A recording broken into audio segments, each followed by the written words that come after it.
And so today we're going to be talking about a new book that you've published, Changing Paradigms. It's a really interesting read. It's made up of 25 essays from thought leaders. Oh, you got the print piece I there? have the actual physical copy now. It exists as well as a digital Oh, download. There's actual physical ones. So yeah. oh, fantastic. Yeah. Yeah. So just on Parry Field's website, if you want to purchase one, Yeah, I order think one. just reach out to me if you did want a physical copy. We only printed a limited number, but it's free download, so you can easily get a PDF. So yeah. Perfect. We're looking forward to a signed copy on Friday, mate. I am bringing some Yeah. actually. So yeah. Oh, fantastic. Yeah. So today we're going to be talking a bit more around the changing paradigms. And before we sort of kick into that, you've been really deep in the purpose-led sector. And I was just wondering from a personal perspective, what's brought you into this space and what sort of drives your passion for the purpose-led sector? I think it's a really important question, and it really comes back to what's your why? That sort of phrasing that Simon Sinek has used. Why do you do what you do? Rather than starting with the what and the how you do it. And for me, I think now I've realized that I'm using all the skills that I've developed over the years of being a corporate and commercial lawyer, because I've worked in London, Tokyo, Sydney. I've done 24/7 type of deals where the pressure is immense, but I've learned a lot from it. And therefore, I'm quite good at using my time to get a lot done. So the answer to your question is I think I have to go back and look at my parents. It's interesting to think about our origins as human beings. You know, where do we come from? What's our circumstances? And in my case, I think both of my parents exhibited a desire to do positive things in the world. And for them, that took expression in that they both joined something called the Peace Corps, which was set up by John F. Kennedy in the 1960s. So they were some of the first volunteers to leave America and go to other countries to work with the poor, essentially. So they both ended up in Chile in South America. They both speak Spanish.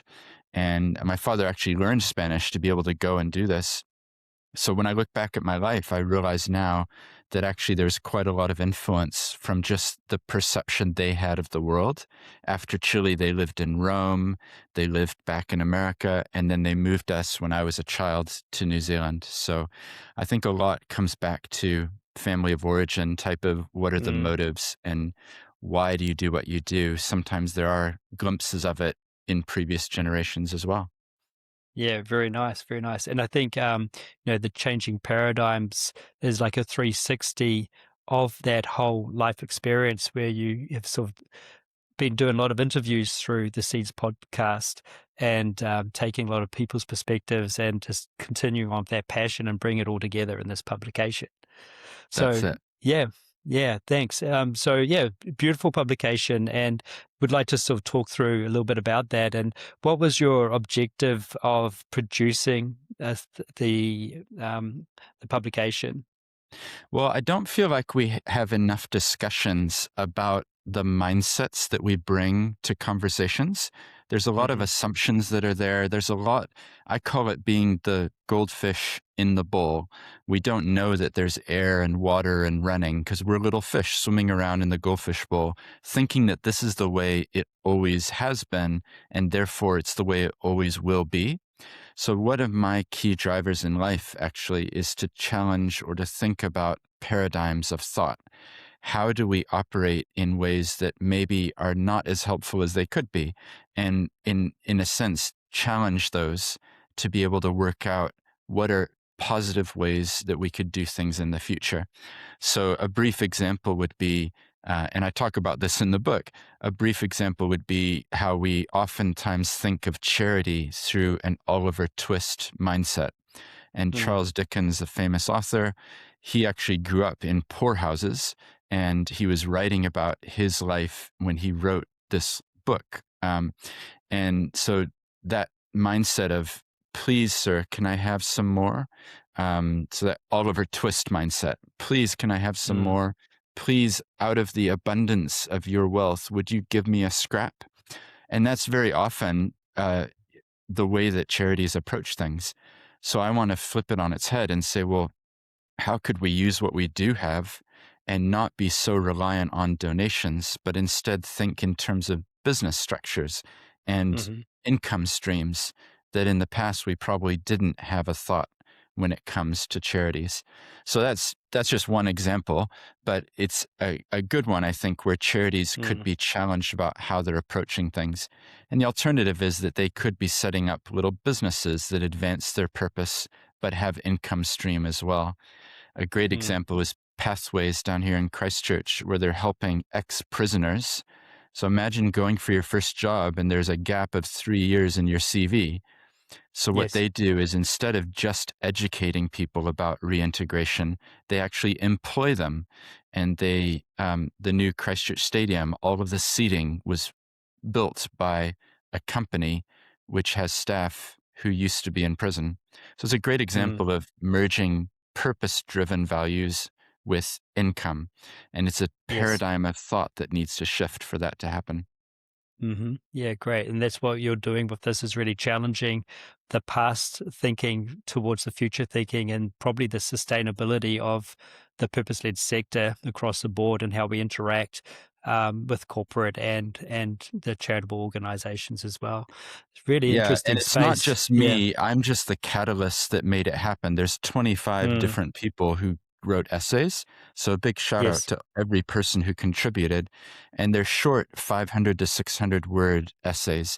I deliberately told everybody, I don't want your 2,000 words. I don't want your 10,000 words. I want the short to the point.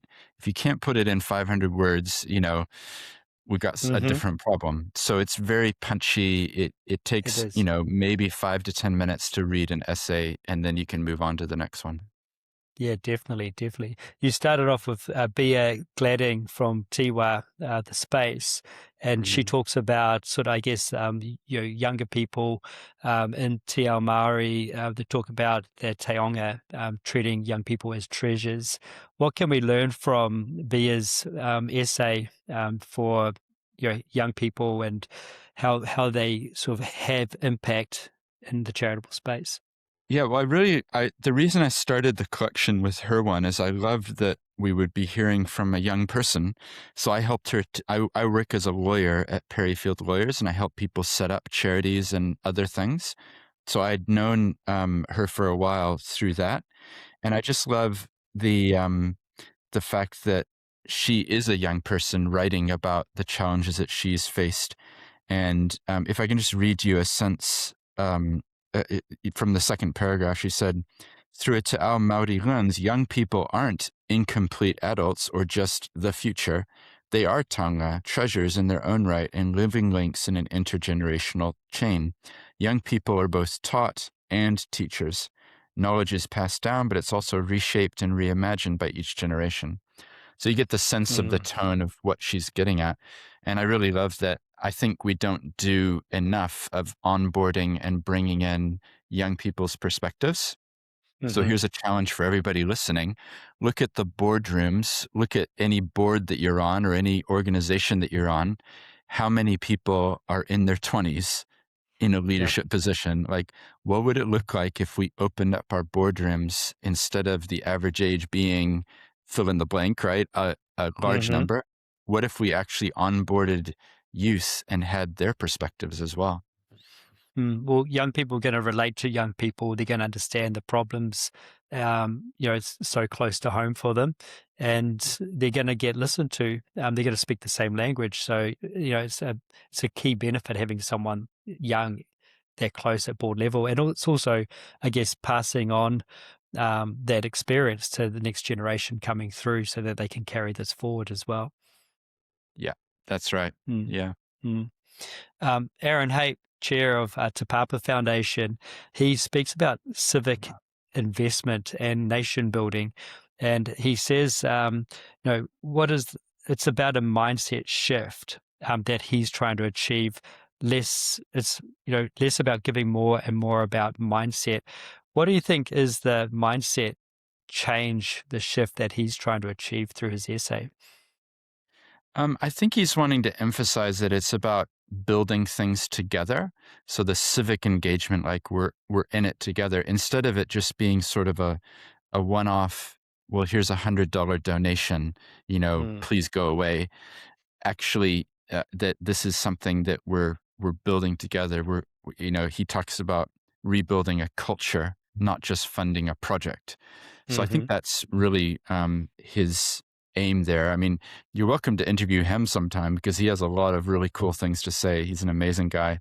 So as the chair of the Te Papa Foundation, you can imagine there's many different perspectives that he brings. But I think that's the mm, essence of what he's getting at is that we don't lack generosity. We just have to um, reframe the way that we're generous and think about it in terms of, he calls it nation building or, mm. civic engagement. Yeah, it's sort of like, we often talk about the government as being the funding organizers, or funding or lack of funding. But at the end of the day, we are all the government with our votes, and they represent us. And it's filling in the gaps and having that, ownership and partnership with charities. And I think, like you just explained it really nicely, it's not just about the donation, but it's how do we work closer together, and see it in a stronger partnership relationship. Yeah, totally. And I think he would also frame it in terms of a Te Ao Māori perspective, probably Mhm, thinking about guardianship. And, you and I are having this discussion and we probably won't be here in 100 years. So, mm, what does it look like for us to be acting intentionally today with the idea that one day the next generation, the next generation, the next generation will come? mhm. Yeah, absolutely. There's a nice little bit in there. Shamubeel Equab, CEO of Simplicity, economist. He talks about 4 generations of income inequality and the unwillingness to bear costs. And, so he's really looking at the history of how we have been as a nation and really underfunding your social and environmental, and they're sort of catching up on us, as well as we've got the economic challenges in front of us right now. And he's talking about greater needs, fewer resources, and he also talks about duplication of efforts and just rethinking our purpose and our missions, and are we on track with our missions? He's a pretty renowned presenter and speaker on economic terms. I think he's interviewed you on some of your um, documents that you've produced as well. Yeah, that's right. And Shamabeel's he's a great human being doing amazing work in the world. So he raises 2 key questions in that essay. And by the way, he's one of the speakers at this event happening Oh, on the great. 22nd of May. And if people are listening to this afterwards, we will have recorded that event. We've got 650 people signed up to be watching it or dipping in and out on the day. And I'm going to Hmm. be having a one-on-one conversation with Shamabeel, looking at, I've called it the impact economy. How do we measure things? Why do we always talk about GDP when there's other measures that we could maybe use? Anyway, in his essay, Shamabeel asked 2 hard questions, which I think they're both really good. Do we have Mm. programs that have proven impact? If not, should we shut down? That's quite challenging. It's a Do we have tough the courage question. to stop what we're doing because actually Mm. it's not having the impact that we think it's having? And then secondly, he asked, are we duplicating effort?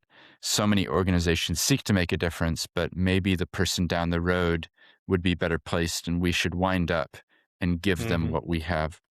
Really hard question to ask or be willing to have the honest conversation, but I think Mm. that's the whole thing with this book is it's full of challenging thoughts. It is. And have you experienced those in practice where organizations have had a look at their mission and gone, look, someone else could actually do this better than us, or there might be just over time things change. Have you experienced anything like that Yeah, I see happening? it all the time because remember, I work as a lawyer. So in the last Mm-hmm. year, I've helped set up about 40 organizations who are charities. So whenever Mm-hmm. I set a new charity up, one of my first questions before we start the process is there anybody doing what you want to do? And maybe you should come under their umbrella rather than trying to set up a new competing entity that's going to Mm. go for the same funding. So occasionally that will result in them going, oh, yeah, maybe I need to talk with this other group. Usually the answer is, yeah, but we're doing a different thing to them, or we're targeting a different region or different age group or something. Um, so that's the first part. But then the second part is sometimes I have had people come in and say, we recognize that our organization is not doing as much good as that organization. We are Mhm. ready to wind up and transfer all our assets. So I saw Mhm. that recently in an organization. This particular one was a religious organization, and the average age of those attending this group was probably 75, 85, older generation. Yeah. And they Mhm. realized that in 20 years, there would be no one left in this particular community.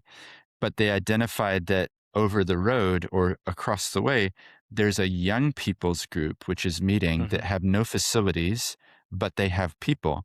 And so this was quite broad minded of them. But this older generation looked at each other and said, well, what if we wind up and transfer our assets to this other group so that they can do the work, with these young people? So it's pretty beautiful if you think about it to have Mm. that vision, something beyond yourself, beyond your organization, that maybe we've had our day and it's time to transfer it to someone else. Mhm. It's quite selfless, and it's putting the ego to the side, and it's looking at the long-term sustainability of the purpose that they were originally set up for, or just even influencing the next purpose, which is in the way. Because at the end of the day, the charities are sort of set up to solve a problem, and if we can solve that and fix it and move on, and we've still got money in the bank, then we can move on to the next big thing. Yeah, my friend Craig Fisher and I wrote a paper and we had 7 hard questions for charities. And this is Hmm. one of them is, do you have an end date? Like, at what point will you say we finished and we're going to Hmm. stop? And I think that really puts a fire under the people involved in the charity. If you said, we're not going to exist in 8 years' time, we're going to have solved the issue. Mm. Unfortunately, sometimes charities become self-perpetuating and it becomes self-interested that they just want to continue because this is how it's always been. But ultimately, I Mm. would hope that many charities could one day say, we don't need to exist anymore because we solved the wicked problem that we were set up Mm. for. Mm. And I think that's sort of part of what I remember reading somewhere in there, that it's about trying to lift everything up so that we've got stronger foundations, that the need is less. And Hmm. that's maybe that sort of came down to the civic building, nation building, is actually we try to lift everything up as a country, so that less people actually need the services we're providing today. Yeah, well, the floating tide theory, that all the boats are there and they can all rise Mm. as we all get better. I do. So this is part of the paradigm thing is I feel like within a Western culture, we have elevated to godlike status individuals who have achieved financial billionaire status. Think of the Yes. people who are on our front pages, the Elon Musks and Zuckerbergs and Gates, and unfortunately, we've elevated them to such an extent that we've lost sight of the fact that oftentimes those wealthy, wealthy people don't end up trickling it down to everybody to Mm. benefit. And I wonder if 100 years from now, if we won't, as societies, have realized that this is not fair, that to Yes. have two or three individuals owning $1 trillion worth of, property and wealth and 500 million people on $1 a day. Like, I think Yeah. that's a paradigm that we need to address. Mm. And so far, we've been elevating the profile and importance of the unicorns, and we need to make Yes. sure that it's balanced with some justice as well. Yeah. Well, this is going to be our challenge with, if AI does what it's promised to do, and it's going to be the disruption of jobs and people, and wealth is how we maintain that equity within our economic environments. And not hearing this on the news. I'm not hearing this in politics and policy, and how the world is going to be structured into the future, or how taxes are going to work on large organizations and wealth exchanges. But there's a lot of big questions just in that alone. Mm-hmm. Mm. Yeah, it's a whole other podcast, right? Or It series certainly of is. podcasts.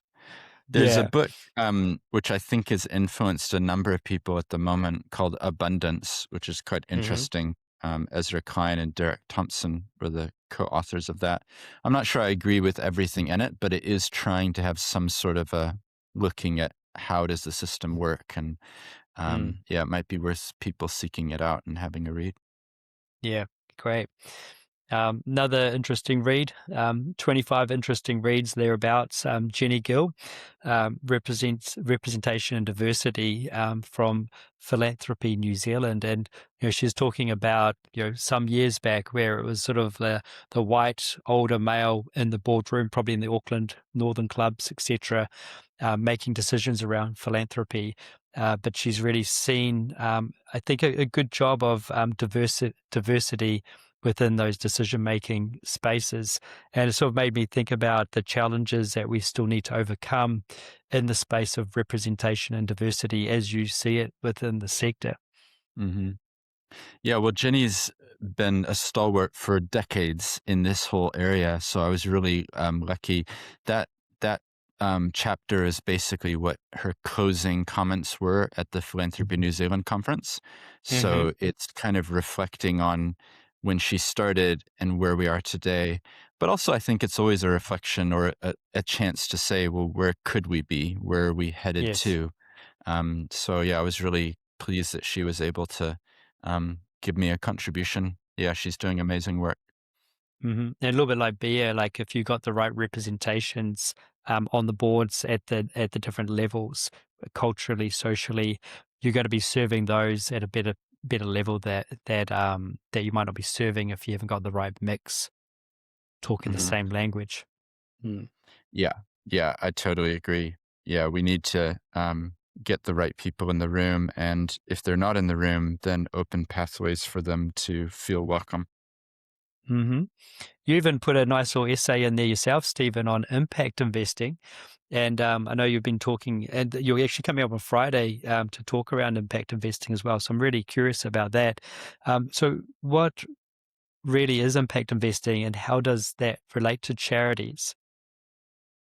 Well, the beauty of being the editor of your book is that you can decide that you're going to put something in too. So I've written a lot about impact investing. And if anybody who's listening or watching is interested, then there's some resources at the Parry Field website under the impact investing tab. And Hmm. I really feel passionately that this is a new way of thinking, another paradigm of thought. And essentially, it's saying there's people out there who have money. And right now, many of them are parking it into long term deposits, bonds. They're making some interest, but not a huge amount. So that's individuals. And then also there's trusts and foundations and companies and others who have a lot of money, potentially $100 million, right? They've been Hmm. endowed with it and they're investing it in term deposits, bonds, vanilla, safe investments. So impact Yes. investing would challenge that assumption and it would say you should think about where you invest, not just how you use any profits that come from the investment. So as an example, let's say there's a charitable trust which was set up to advance education of young people. That was the original intent. It now has $10 million, but that $10 million is invested in these sort of safe deposits and low interest Hmm. rate. But all the money, all the profits are eventually going to Australia, through Australian owned banks. Anyway, the trustees, my challenge to them would be take a portion of the 10 million, let's say 10%, so $1 million, not putting all your eggs in one basket, but take $1 million and invest it for impact. So that might mean Hmm. instead of putting it in a term deposit with a bank, you actually are proactive and you go out into the market and you find, for example, a startup and you invest $100,000 into a startup. You now own 10% of that company. Assuming it's successful, you'll benefit from profits, dividends, and the long-term growth in the value of your shares. Mm. If it's not successful, well, you tried, and maybe you can try on another thing. But the key is that the company that you invest into, what if it was advancing the purpose for which you got the money in the first place? Mm. So if you were to invest money in a software company which is developing an app for children to learn a skill. So you got the 10 million to help children learn, and now instead of just using the $50,000 profit you're getting on the 10 million, you're actually investing some of the capital into a startup, which is doing what? Helping children learn. So That's the there's one. many examples where you can see the synergy here. Save the Children have done a fund over in Australia. They've raised $15 million from other Mm-hmm. charities and investors. That $15 million, what do you think they're investing into? Startups that help the welfare of children. Remember, they're Fantastic. Save the Children. Yep. So they're Mm-hmm. investing in startups that have, water pump technology and purifying water for third world countries, and um, apps that help immigrant children learn a new language, and like the list Mm. goes on.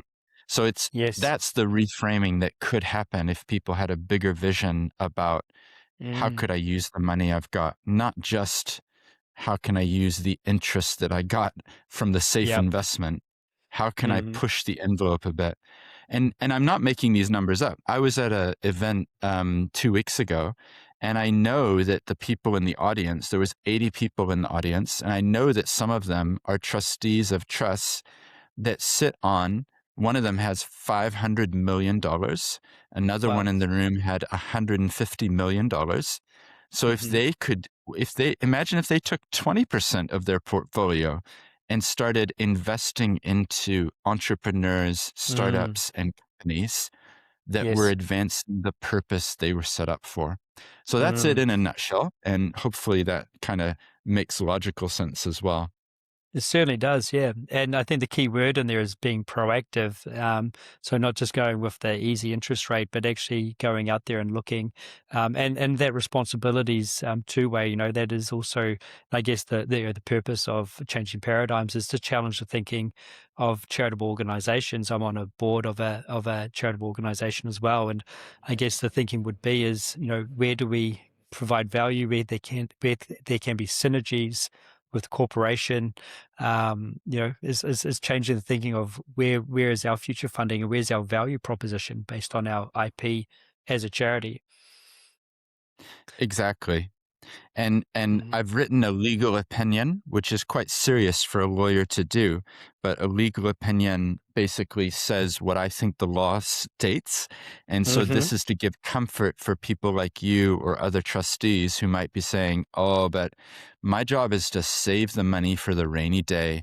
I can't touch Yes. that capital because my fiduciary duty means that I just can't risk it. So the legal Mm-hmm. opinion, which I can send you the link to, and we can put it Yep. in the show notes, that opinion challenges that assumption, because my view is the Trusts Act 2019 allows for a reframing of trustees to look not just at how do we keep it safe for the rainy day, but Mm-hmm. also look at what is our purpose and how are we investing to advance our purpose. So the rainy day is now. We need to be investing Mm. today, not trying to save it all for the future. Mm-hmm. Yeah, it's having that balance of, I guess, the low and high risk sort of aspect of the organization in mind as well. Yeah. Yeah. And I guess as individuals, like employees, does the same apply like for like Kiwi Savers and things like that? Yeah, I think it does. I think that all of us, you may be saying, oh, that's great, Stephen. You go talk to those people who have $500 million. But Mm. as you just said, we all probably have Kiwi Saver balances. We would probably all have some money somewhere that could be invested for impact. Or, we could be supporting a charity, or we could be investing in a way that's actually giving back in a way. So yeah, if people are interested in that, I suggest Mindful Money.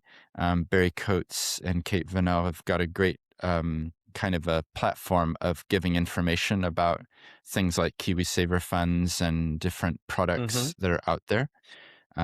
There was an example in Australia uh, where people, yeah, there's examples of people investing for impact, and then it wasn't actually what they thought it was. So Okay. they thought Yeah. it was a ethical fund, but actually it's a coal mining fund. So the point is, Okay. Mindful Money is a great resource because they list lots of different things and give information about it. Yeah. Thanks for sharing that as a resource too. We could put that in the notes in Mhm. this podcast episode. Yeah. Yeah, Barry's And been a guest on Steve's podcast as well, so we can send you a link to his episode. It's really good. He oh, used to be a perfect. Green MP, and he's had a whole life over in the UK, and really interesting guy. Yeah. Perfect. And I think probably I know you've got to shoot off shortly, but I thought maybe we just talk about one more.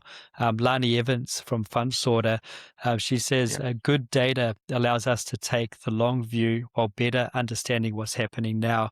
Her whole essay is around AI and the opportunities and the challenges of AI in the space of the sector, and making sure that we're moving fast enough, but also the safe rails, the governance around it as well. What are you seeing for the charity sector, and what's sort of your predictions on AI in this space at the moment? Yeah, well, she's got a great innovative approach. The team there are doing a lot of really good thinking in terms of how do we save time for charities so that, instead of spending 20 hours on an application, Mm-hmm. what does it look like to actually use technology to help you find um, the best possible match in terms of funding? So she's also been a guest on Seed's podcast, and Alana Irving as well, one of the other co-founders. So I just think use AI as a tool, use it to help you. I think it's interesting. I don't know what you're seeing, but I feel like there is a bit of a backlash against AI right now in terms of it kind of produces stuff, but it's a bit sloppy. It's like taking bits from Mm, here, bits from there. So I think it, in some ways, is showing that there is a need for human involvement as well. I'm certainly seeing clients coming to me and saying, "Oh, can you just review this contract that AI drafted for me?" And it's mm, usually, well, every time, actually, 100% of the time, it's been inadequate in a variety of ways. It reads nicely, but it's not going to yes. protect you if you ever stood in front of a judge. So yeah, Mm-hmm. Mm-hmm. I just view AI as a great tool. I use it for my podcast, for example. It can summarize a whole episode, transcribe it for me, give me the top 3 things that were discussed or whatever. So I'm Mm. trying to use it more as a tool.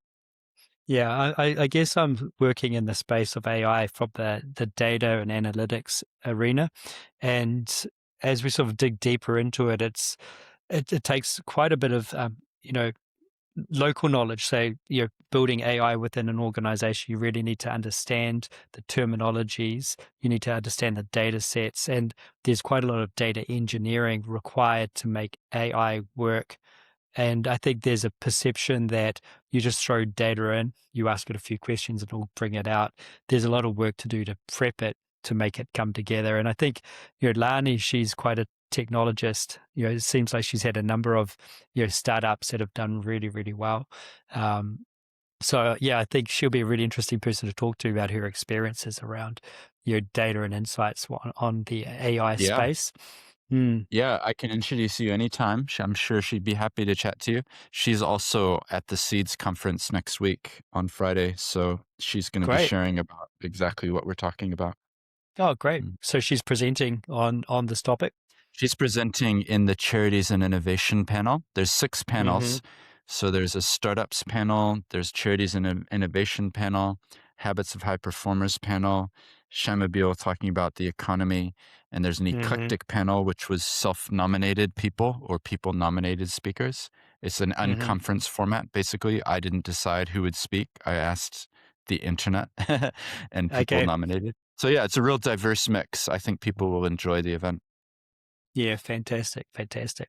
Mm. Well, I think this is I'm really grateful that you've produced Changing Paradigms, Stephen. It's a really interesting read, and and it's thought provoking, and it's something which, I'm sort of thinking from being on the board, it's a great tool that we could introduce to our board. Bring it to the board meetings, or like, everyone read one or two of these essays and just bring that thinking to discussion at the board, because too often we're just talking about P&Ls and the expected agenda. This really will help drive creativity and extend the thinking. That's the hope. Yeah, I'm glad that you're seeing it that way. That would be my aim, is that people would go away challenged and maybe a little bit feeling like, oh, this is a bit close to home. Mm-hmm. But that's the intent. And just so you know, I called it Volume 1. If you look at the cover, it's got Volume 1 here. So I am going to Yes, do a Volume 2.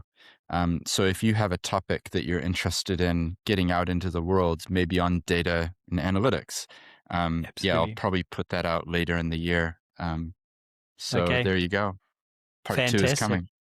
Fantastic. Well, thanks for joining us today. And I'm just sort of doing some introductions and a little bit of digging a little bit deeper on some of those. And where will we find you, Stephen? How will the team here watching keep in touch? The main website is my one at Parry Field. So I'm a partner in this law firm that has about 100 people. We support Mm-hmm. all different types of legal issues, disputes, and property. My area is on this impact area and setting up new things, but not Mm-hmm. just charities, startups as well. So really happy to connect there, parryfield.com. And then I can send you a link for the show notes. And then the other one is the podcast, which is theseeds.nz. Seeds was taken, so I went for theseeds.nz. And again, I Yes. can send you the link, but that has 480 plus conversations that go for an hour. So a lot of content for people. Excellent. Excellent. What's the next one you've got lined up on the podcast? I'm talking to someone at 3:15, and her name is Daisy Ho, and she's going to be a guest next Friday. So she's going to be on a startups panel. Yes. And I think she just finished high school last year. I haven't interviewed her yet, so I'm not 100% sure. But she has started a new initiative looking at accessibility for people who have wheelchairs, and Mm-hmm. how we can make it easier for people to work out which buildings are accessible and which aren't. So yeah, I'll let you know how it goes. But I'm interviewing Fantastic. her in literally an hour, so we're going to be Okay. talking with her. Oh, excellent. I can see that conversation around the investment funding and impact investment potentially coming in on that conversation at some point. Yeah, totally. Yep. Yeah, appreciate Well, thank it. you so much for letting yeah, me share with you, and I keep up the good work. I love supporting other podcasters, and it's good that we can always get behind each other and spread the word. And if I can, I'll put out the audio on Seeds, because maybe people listening can go and find your podcast as well. that'd be great, Stephen. Appreciate you. Thank you very much for joining Creative Expression. No worries. Have a great day, mate. Thanks. Hope you enjoyed this podcast. Thanks for watching, and feel free to connect with me on my socials. If there's anything you'd like to ask at any time, you can also contact me on brendan.rolston@actionhq.co. Until next time, stay connected, be creative, and enjoy your day.